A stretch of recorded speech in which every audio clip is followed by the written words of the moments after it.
En astronomie, le terme syzygie est une situation dans laquelle au moins 3 objets célestes sont alignés. En l'occurrence, le Soleil, la Terre et la Lune. Dans le langage commun, on nomme ce phénomène une éclipse. Quand je parle d'éclipse en hi-fi, cela signifie qu'il y a un alignement parfait entre performance, modernité et simplicité. Pour être honnête, il est très complexe d'avoir les trois. La performance engendre parfois une perte de simplicité par l'accumulation de matériel, et la simplicité ne permet pas toujours d'accéder à la performance et à la modernité. Je vais essayer dans cette vidéo de défendre ce qui est pour moi la nouvelle référence hi-fi en termes de mariage. Si vous pensez qu'il n'existe pas de mariage parfait, laissez-moi quelques minutes pour vous convaincre du contraire. Et laissez-moi vous présenter l'alliance de DCS et ATC. La marque, créée en 87, travaillait à la base pour l'armée anglaise et permettait à cette dernière d'avoir les radars les plus performants du monde entier. Ils se sont très vite spécialisés dans les produits audio haut de gamme, à la base pour les studios d'enregistrement, puis pour le grand public. DCS est un fabricant de DAC et de lecteurs réseau haut de gamme, mais c'est avant tout un spécialiste de la conversion numérique analogique. En hi-fi coexistent deux mondes, le numérique et l'analogique, parlant des langages différents. La musique écoutée est analogique, c'est-à-dire continue, alors que le signal numérique est dit discret, c'est-à-dire composé d'échantillons alignés temporellement les uns à la suite des autres. Le DAC agit comme un traducteur entre ces deux cultures, convertissant le signal numérique en signal analogique. Lina, qui se trouve à côté de moi, c'est la toute nouvelle série de la marque qui a décidé de lancer une gamme plus compacte, mais sans sacrifier les qualités de leurs produits. Depuis plus de 30 ans, ils ont une méthodologie basée sur des mesures extrêmement précises, et d'ailleurs, ils fabriquent une partie de leur système de mesure, parce qu'ils ne trouvent pas sur le marché des systèmes assez performants pour mesurer notamment les niveaux de bruit de leurs convertisseurs qui sont extrêmement faibles. Le processus de conversion de 1 et 0 en ondes analogiques génère des artefacts sur le signal audio qu'on appelle couramment de la distorsion. Cette distorsion se présente sous la forme d'harmoniques ajoutées que l'oreille humaine a du mal à ignorer, car les harmoniques sont fondamentales pour la façon dont nous entendons et interprétons la musique. Sans les harmoniques, pas de différence entre un violon d'étude et un Stradivarius. La plupart des convertisseurs du marché assimilent ce bruit de conversion au signal réel, qui est ensuite introduit dans la musique que nous entendons. Par une technologie matérielle et logicielle unique, le Ring DAC permet de s'affranchir de cette distorsion.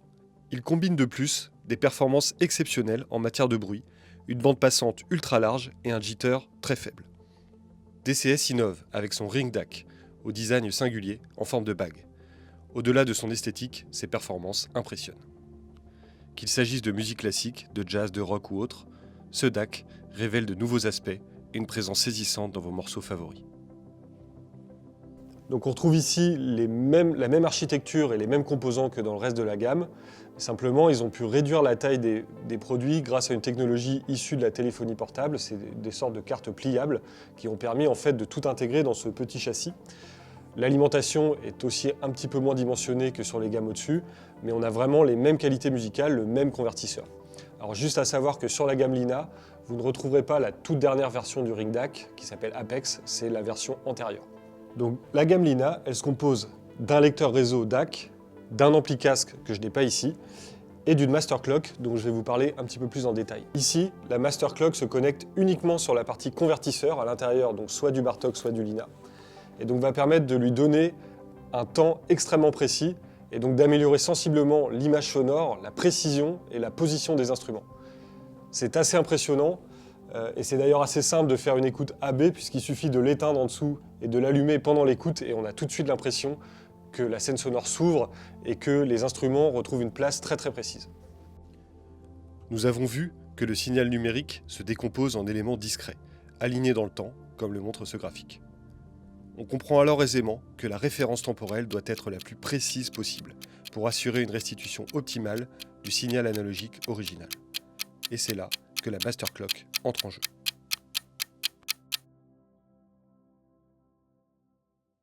Donc, Lina intègre également une section préampli qui va permettre de varier le volume sur sa sortie en XLR. Et donc c'est ça qui nous intéresse ici puisqu'on va pouvoir la brancher directement sur des enceintes actives de la marque ATC. La mise en œuvre est très simple. Une paire de câbles XLR entre la source préampli et les enceintes actives, 2 câbles secteurs pour chaque enceinte, et on peut commencer l'écoute. Donc on voit que ce type de système, simplifié dans sa forme, mais avec des éléments très performants, donne des résultats vraiment exceptionnels. On peut reporter le même type d'association avec les modèles au-dessus de chez DCS qu'on va associer aux modèles au-dessus de chez ATC. Typiquement, on peut faire un Bartok associé à la cloque Lina avec les SCM100 qu'on voit derrière moi. Et on peut monter en gamme comme ça jusqu'à des niveaux de performance assez exceptionnels, puisqu'on a fait il y a 2 semaines environ une association avec une série Vivaldi qui donnait des résultats absolument incroyables et tous les gens qui étaient là en conviendront. Le seul inconvénient notable de ce type d'installation pourrait être son côté 100% intégré. Il sera en effet plus facile et moins coûteux de faire évoluer un système en éléments séparés en changeant les éléments un par un. Merci encore de vos retours sur les dernières vidéos. On travaille dur pour vous proposer des contenus originaux. La seule chose que je vous demande, c'est de vous abonner pour ne pas rater les prochains projets.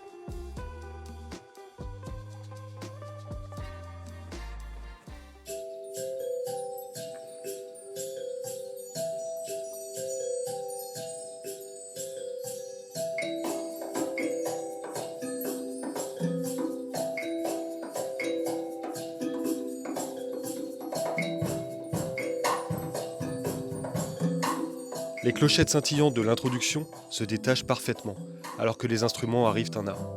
Chacun à leur place, avec une sensation impressionnante de scène large et ouverte. La grosse caisse et la contrebasse arrivent ensuite, puissantes et parfaitement maîtrisées par la charge close de l'enceinte ATC. On peut laisser se dérouler ce morceau lumineux du producteur et trompettiste anglais, en sachant qu'il va être difficile de quitter cet album fantastique.